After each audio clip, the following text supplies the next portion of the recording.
Deming said there were 4 branches of knowledge that were critical for a leader, called Deming's profound knowledge.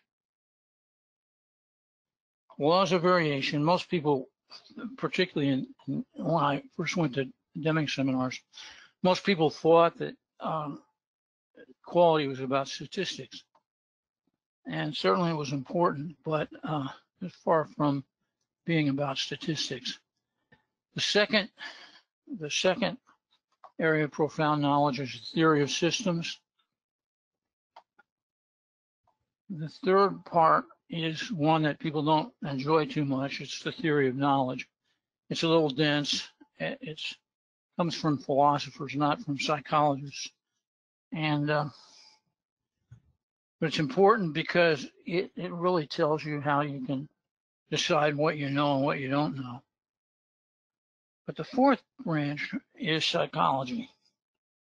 And I put it big because I think it's more important than the other 3, being a psychologist. But I also put it big because Deming, in his later years, emphasized psychology very much. At the seminar I was at, he found out that there were a number of psychologists in the audience, and he called us up during one of the breaks and simply asked us, well, what do you think of what I'm doing here?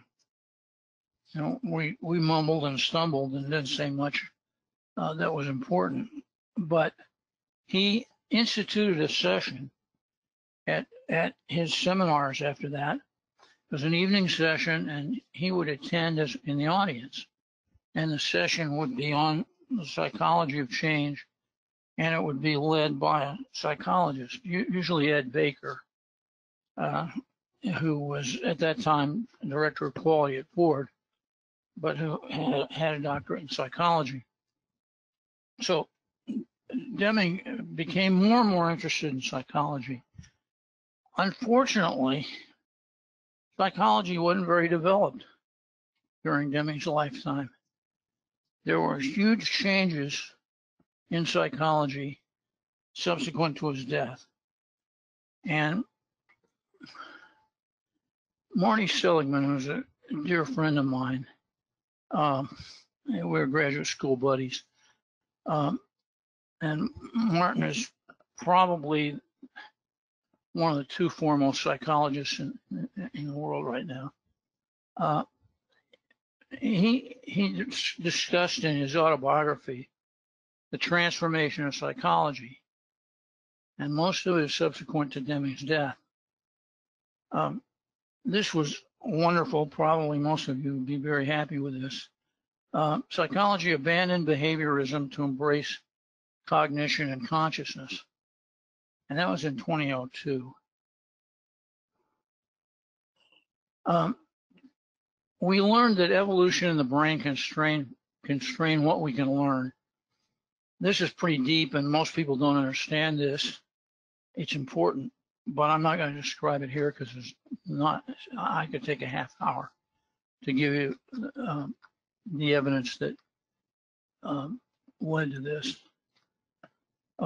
This is a wonderful story. He points out that we're drawn into the future rather than driven by the past. Behaviorism and Freudian psychology view us as being driven by the past, and that's simply not the case. And I'll discuss that very briefly. And finally, this is what we're going to talk about mostly. Includes building what is right and positive in the world, positive psychology. Now you can see that 3 of the 4 are after Deming's death in 1993.